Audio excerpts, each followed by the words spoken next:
वैकुंठवासी सुहाचे साहेब, बोलता बोलता 10 दिवस झाले. आज त्यांच्या दसऱ्याच्या विधीच्या निमित्ताने ज्यांची कीर्तन सेवा झाली, बालयोगी ब्रह्ममूर्ती तथा मी म्हणेल तेजमूर्ती बाबाजी महाराज चाळक यांचं कीर्तन आपण बरेच ऐकतो, परंतु बाबाजींचं कीर्तन त्या चौकटीच्या बाहेर जात नाही. ज्या त्या प्रसंगाला अनुरूप जे पाहिजे ते बाबाजीच्या तोंडून आपण नेहमीच ऐकतो. देवाने त्यांना एक खूप मोठं ज्ञानाची शक्ती दिलेली आहे आणि त्या माध्यमातून ते आपल्या समाजाचं प्रबोधन करतात. आज त्यांनी देशामध्ये राज्यामध्ये खूप मोठं नाव आपलं केलं आहे आणि त्याच त्यांचे कीर्तन ऐकण्याचा दादांच्या दसऱ्या विधीनिमित्त त्यांचं कीर्तन ऐकण्याचा आपल्याला जो योग आला, निश्चितच आपणही भाग्यवान आहोत. आज माणूस जन्माला आला म्हणजे मृत्यू हा अटळ असतो.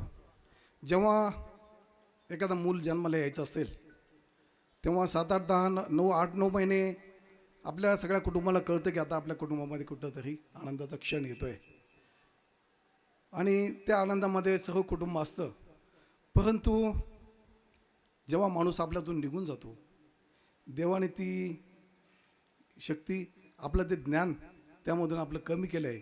आपल्याला ज्या जास्तीच्या काळ दुःखामध्ये न ठेवता अचानक आपल्याला जी घटना घडते आणि चांगली चांगली माणसं अशा घटनेमधून निघून जातात. दादा गेली.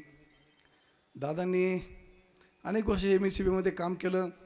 अत्यंत मितभाषी माणूस, कधी कोणाला दुखवलं नाही, कधी कोणाला वाईट शब्द बोलला नाही, ज्याचं येईल त्याचं काम केलं आणि म्हणूनच आज त्यांचा हा शेवटचा दिवस. त्यांच्या पाठीमागे मुलगा आहे, मोठा मुलगा आहे, सुधीर आहे, छोटा मुलगा शैलेश भैया आहे, मुलगी वैशू आहे, 4 बहिणी आहे, 2 भाऊ आहे. खूप मोठं कुटुंब त्यांच्या पाठीमागे आहे. पण निश्चितच दादांचं नाव शैलेशसारख्या मुलाने आज अजितदादासारखा माणूससुद्धा त्यांना नावाने ओळखत होता. निश्चितच त्यांच्या पुण्याची देणगी म्हणावं आपण, कारण अशी मुलं जन्माला येणं किंवा असं कुटुंबही आपल्या पाठीमागे उभं राहणं ही काही साधी गोष्ट नाही. अनेक ठिकाणी समाज जीवनात वागत असताना आम्हाला योग येतो की अनेक ठिकाणी बहुमतसुद्धा दाव्याला नसतात. अशा अनेक घटना आपण बघितल्या आहे. परंतु निश्चितच दादाचा सुस्वभाव, ताईंचा स्वभाव, अत्यंत धार्मिक वृत्ती या सगळ्या माध्यमातून आज शेवटी असं म्हणतात की वयाच्या उतार वयामध्ये जीवनाच्या पती आणि पत्नी दोघं सोबत असायला पाहिजे.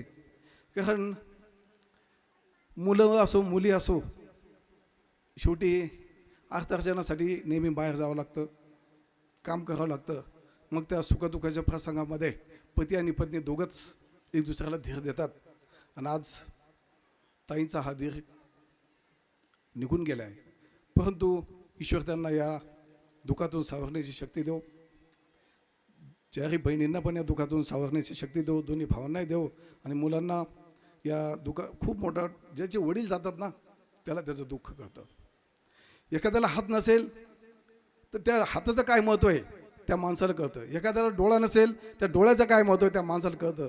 तसंच कुटुंबामध्ये एखाद्याचा वडील गेला त्याचं दुःख आपण फक्त समजू शकतो, पण निश्चित किती मोठं दुःख आहे हे त्या कुटुंबालाच जाणवतं. त्यामुळे दादा आपल्यातून निघून गेले. दादाच्या दसऱ्या विधीनिमित्त आज ज्यांचं कीर्तन सेवा झाली ती बालयोगी महाराज चाळक बाबा व दादांना या जीवनामध्ये पुढच्या वाटचालीसाठी ईश्वर त्यांना सद्गती देऊ, ईश्वर त्यांना चांगल्या ठिकाणी संधी देऊ, या कुटुंबाला दुःखातून सावरण्याची शक्ती देऊ. एवढं बोलून थांबतो. या ठिकाणी उपस्थित सचिन भाऊ ताजी, पूनम भाऊ डोंगरजाळ, शरद भाऊ बोरनारे हे या ठिकाणी उपस्थित आहेत. मी कचरू अण्णा DK यांना विनंती करतो की 2